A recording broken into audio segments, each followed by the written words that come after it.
IPL 18 సీజన్లో RCB జయయాత్ర కొనసాగుతుంది. గురువారం రాత్రి జరిగిన క్వాలిఫైయర్ 1 మ్యాచ్లో పంజాబ్ జట్టును చిత్తుగా ఓడించింది. తద్వారా ఈ ఏడాది ఫైనల్స్కి చేరిన జట్టుగా ఆర్సీబీ రికార్డు సృష్టించింది. టాస్ గెలిచి బౌలింగ్ ఎంచుకుంది ఆర్సీబీ. పిచ్ బౌలింగ్కు అనుకూలంగా ఉండడంతో ఆర్సీబీ బౌలర్లు రెచ్చిపోయారు. పంజాబ్ బ్యాట్స్మెన్లకు ఆర్సీబీ బౌలర్లు చుక్కలు చూపించారు. ఆర్సీబీ బౌలర్ల దాటికి 14.1 ఓవర్లలో 101 పరుగులకే ఆల్అౌట్ అయింది. ఇక ఏ ఒక్క పంజాబ్ బ్యాట్స్మెన్ కూడా క్రీజ్లో నిలవలేకపోయారు.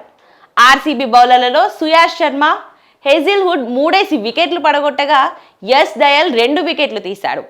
102 పరుగుల లక్ష్యంతో బరిలోకి దిగిన ఆర్సీబీ జట్టుకు ఆదిలోనే ఎదురు దెబ్బ తగిలింది. 12 పరుగులు చేసి కోహ్లీ అవుట్ అయ్యాడు. ఆ తర్వాత వచ్చిన మయాంక్ అగర్వాల్ కూడా ఎక్కువసేపు క్రీజ్లో నిలవలేకపోయాడు. అయితే మరోవైపు ఫిల్ సాల్ట్ ధాటిగా ఆడడంతో ఆర్సీబీ విజయం ఖాయమైంది. ఈ క్రమంలోనే ఫిల్ సాల్ట్ తన అజేయ హాఫ్ సెంచరీని పూర్తి చేసుకున్నాడు. ఆర్సీబీ కెప్టెన్ రజిత్ పటిదర్ 15 పరుగులతో నాట్అవుట్గా నిలిచాడు. దీంతో 10 ఓవర్లలోనే ఆర్సీబీ లక్ష్యాన్ని పూర్తి చేసింది. తద్వారా ఈ సీజన్లో ఫైనల్స్కి చేరిన తొలి జట్టుగా ఆర్సీబీ నిలిచింది. ఆర్సీబీ చేతిలో ఓడినప్పటికీ పంజాబ్ జట్టుకు మరో అవకాశం ఉంది. శుక్రవారం జరిగే క్వాలిఫైయర్ 2 మ్యాచ్లో ముంబై ఇండియన్స్తో గుజరాత్ టైటన్స్ తలబడనుంది. ఈ మ్యాచ్లో విజయం సాధించిన జట్టుపై పంజాబ్ తన తర్వాత మ్యాచ్ ఆడనుంది.